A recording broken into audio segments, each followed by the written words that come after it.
Details અને reports આવતા દેખાઈ રહ્યા છે બ્રોકરેજ હાઉસીસ તરફથી। શાની શરૂઆત હું સેક્ટરથી જ કરીશ તો આજે ક્રેડિટ કાર્ડ પર HSBCએ પોતાનો મત જાહેર કર્યો છે। તેમણે કહેવું છે કે નવેમ્બરમાં કુલ ક્રેડિટ કાર્ડ જે સ્પેન્ડિંગ ગ્રોથ જે છે તે 40% વાય ધોરણે વધતો જોવા મળ્યો છે।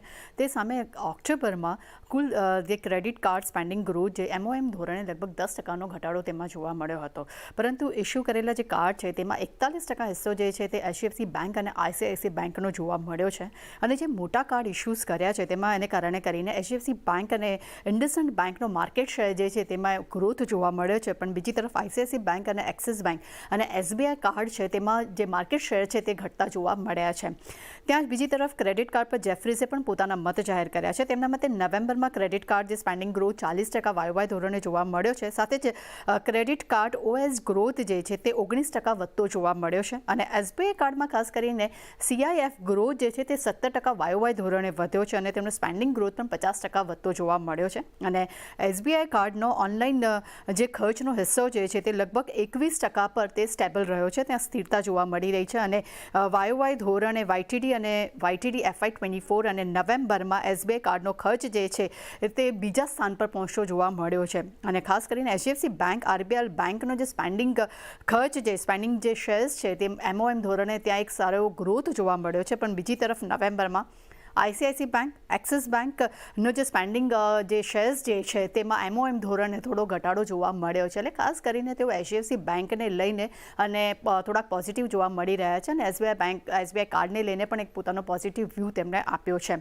ત્યારબાદ હોટેલ્સ પર જેફરીઝનો મત જાણીશું। તેમના મતે હોટેલ ઇન્ડસ્ટ્રીમાં ભારતમાં ARR જે ગ્રોથ જે છે તે વાય ધોરણે ડબલ ડિજિટ પર આવતો જોવા મળ્યો છે અને નવેમ્બર 2023માં ARR ગ્રોથ લગભગ 100% વાય ધોરણે વધતો જોવા મળ્યો છે।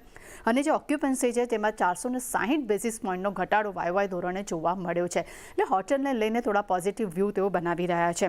ત્યારબાદ એમ્બેસી REIT પર મોર્ગન સ્ટેનલીનો મત આવ્યો છે। તેમને ઓવરવેટ રેટિંગ આપ્યા છે, લક્ષ્યાંક તેમને ₹370 પ્રતિ શેર આપ્યા છે।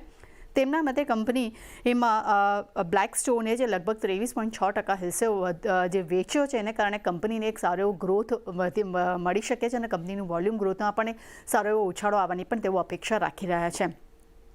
મહાનગર ગેસ પર જેફરીઝનો મત જાણશો। અહીંયા તેમને ખરીદારીની સલાહ આપી છે, લક્ષ્યાંક તેમને ₹1350 પ્રતિ શેર આપ્યા છે। ત્યારબાદ સિમેન્સ પર જેફરીઝનો મત જાણશો। અહીંયા પણ તેમને ખરીદારીની સલાહ આપી છે, પરંતુ લક્ષ્યાંક તેમને બહુ જ મોટા વધાર્યા છે। તેમને ₹4520 પ્રતિ શેરથી વધારીને તેમને ₹5000 પ્રતિ શેર કર્યા છે। ઝોમેટો પર જેફરીઝનો મત જાણશો। અહીંયા તેમને ખરીદારીની સલાહ આપી છે, લક્ષ્યાંક તેમને ₹165 પ્રતિ શેર આપ્યા છે। બજાજ ફાઇનાન્સ પર મોર્ગન સ્ટેનલીનો મત જાણશો। તેમને અહીંયા ઓવરવેટ રેટિંગ આપ્યા છે, લક્ષ્યાંક તેમને ₹10,000 પ્રતિ શેર કર્યા છે। તેમના મતે સેટે કાર્વી પર સેબીના જે આદેશ છે તેને રદ કરી દીધા છે। એટલે કે બજાજ ફાઇનાન્સે FY20માં કાર્વી પર લગભગ 320 કરોડનો જે ચાર્જિસ લગાડ્યો હતો તેને સેટ દ્વારા રદ કરવામાં આવ્યા છે। અને BPCL પર મોર્ગન સ્ટેનલીનો મત જાણીશું। તેમને અહીંયા ઓવરવેટ રેટિંગ રાખ્યા છે અને લક્ષ્યાંક તેમને ₹485 પ્રતિ શેર આપ્યા છે। એટલે ચાની બધા જ બ્રોકરેજ રિપોર્ટ્સ છે જેના પર આજે આપણને સારી એવી એક્શન જોવા મળી શકે છે। તૃપ્તિ, આભાર આપનો।